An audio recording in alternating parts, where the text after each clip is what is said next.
Baik, terima kasih. Baik, terima kasih rekan-rekan. Jadi saya sebenarnya tidak ada rencana mengambil doktor lagi. Tapi ada semesta yang memanggil saat itu pada akhir tahun 2021 saya janjian sama Mas Pram mau naik sepeda, kemudian batal. Saya naik sepeda sendiri. Tiba-tiba kami dipertemukan di Monas. Mas Pram lalu ngajak saya sarapan ke rumah beliau. Dan dari situ saya ditawari oleh Pak Saleh Hussein untuk mengambil doktor. Saya bilang saya sudah berproses di Unhan, tapi kemudian didaftarkan dan kemudian ikut tes akhirnya diterima. Ketika diterima saya ditanya mau penelitian apa. Spontan saya menjawab saya mau meneliti tentang kepemimpinan strategis dari Ibu Megawati Soekarno Putri dalam pelembagaan partai. Jadi mula-mula judulnya adalah kepemimpinan strategis, kultur dan ideologi berkaitan dengan pelembagaan partai. Tapi kemudian pada bulan Oktober terjadi perubahan situasi sosial. Ada perubahan dari power itu sendiri. Maka kemudian kami rubah menjadi ketahanan partai. Karena situasi sosialnya berubah dengan authoritarian populism. Maka inilah yang membuat penelitian saya molor sehingga selesai 3 tahun. Padahal sebenarnya bisa sekitar 2,5 tahun karena perubahan judul menyesuaikan situasi sosial yang berubah akhirnya memerlukan tambahan waktu 7 bulan. Ini kan yang menarik dari adanya abuse of power dari Presiden Jokowi. Kenapa membandingkannya dengan masa pemerintahan Jokowi aja? Sedangkan ada banyak presiden. Ya sebenarnya bukan hanya itu. Di dalam disertasi secara lengkap itu proses pemerintahan yang otoriter terjadi pada masa Pak Harto. Tetapi kemudian ketika kita bersama-sama membangun jalan demokrasi pasca jatuhnya Pak Harto, kemudian watak demokrasi yang otentik dari rakyat oleh rakyat untuk rakyat itu ternyata bisa berubah melalui the triangle of authoritarian populism dan landasan teoretiknya sangat banyak. Itu goncangan terbesar yang dialami PD Perjuangan, maka kami mengkonstruksikan teori pelembagaan partai agar partai bisa bertahan yang kami sebut sebagai API. Di Avant-Garde Party Institutionalization.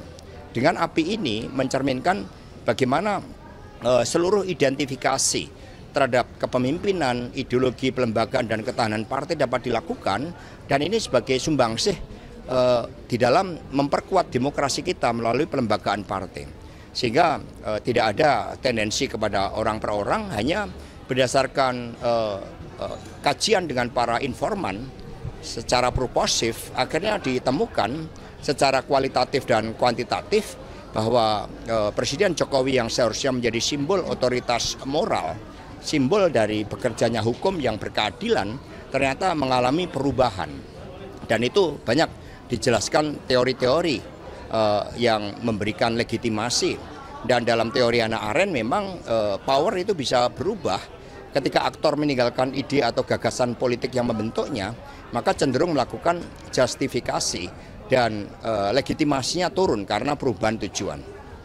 Mas, berapa besar sih perubahan penelitian Mas itu kan dilakukan selama 3 tahun tuh, terus pas dinamika politik berubah saat Pilpres 2024, seberapa besar sih itu diubah? Ya sebenarnya seluruh elemen dari variabel yang diteliti kami konstruksikan sejak awal. Jadi misalnya saya sejak tahun 93 sudah mempelajari tentang intellectual leadership dalam teori Hamel and Prahalat. Kemudian pada tahun 2000 sudah belajar tentang Good to Great dari Jim Collins, Five Forces Analysis dan sebagainya. Sehingga sebagai gagasan cukup lama. Bahkan ketika saya menjadi anggota DPR, kami sudah membentuk forum politisi untuk pelembagaan partai. Tetapi konstruksi secara integratif komprehensif baru dilakukan sekarang. Maka novelty kami adalah teori pelembagaan partai agar partai bisa bertahan. Mas, ini kan yang juga lagi ditunggu-tunggu dan jadi pertanyaan publik adalah pertemuan antara Ibu Mega dan juga Pak Prabowo Subianto. Sebetulnya itu pertemuannya betul akan terjadi sebelum pelantikan nggak sih, Mas? Atau udah pupus rencananya, Mas? Jadi sebenarnya kan Mas Pramono Anung misalnya sudah menjadi utusan dari Ibu Megawati Soekarno Putri karena Pak Prabowo saat ini kan sedang menggodok, sedang mempersiapkan lahir batin seluruh kabinetnya. Sehingga itu yang kita hormati. Hubungan Ibu Mega dan Pak Prabowo sangat baik, saling menghormati, menjadi sahabat. Dan tentu saja untuk kepentingan Indonesia Raya, sikap dari PD Perjuangan terhadap kepemimpinan baru berharap agar kabinet itu dapat bekerja profesional, bergerak cepat untuk mengatasi tantangan-tantangan kita ke depan. Tapi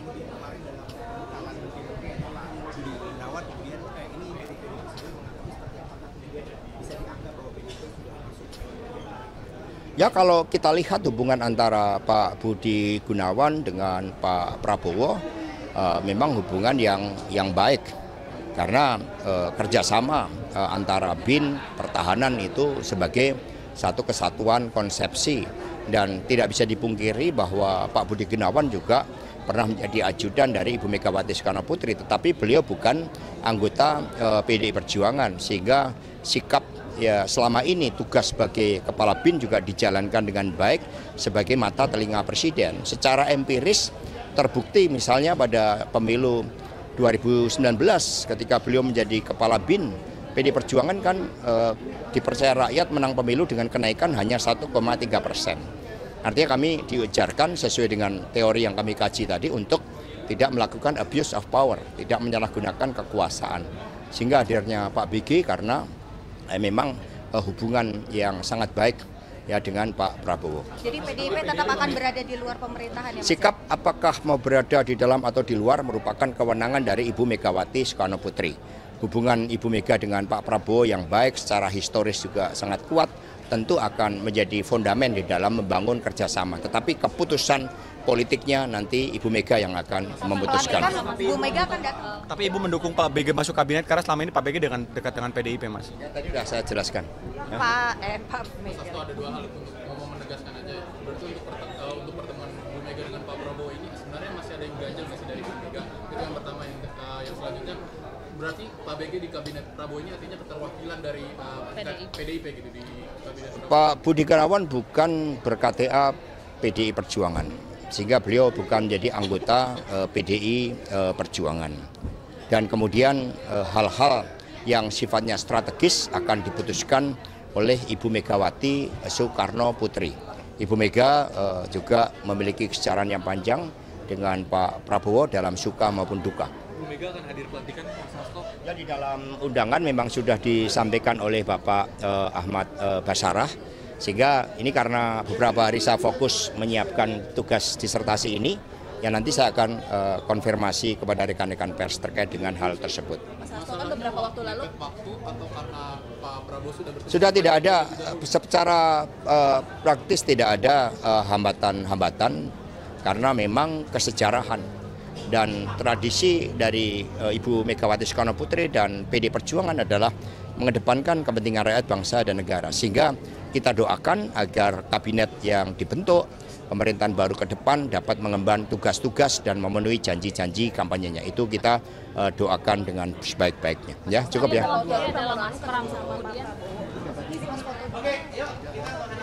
Ya, foto-foto. Sini dong. Oh, ada. Ya, foto. Oh iya. foto dari mana? Nanya aja. Biar ini dari sini aja. Tangga.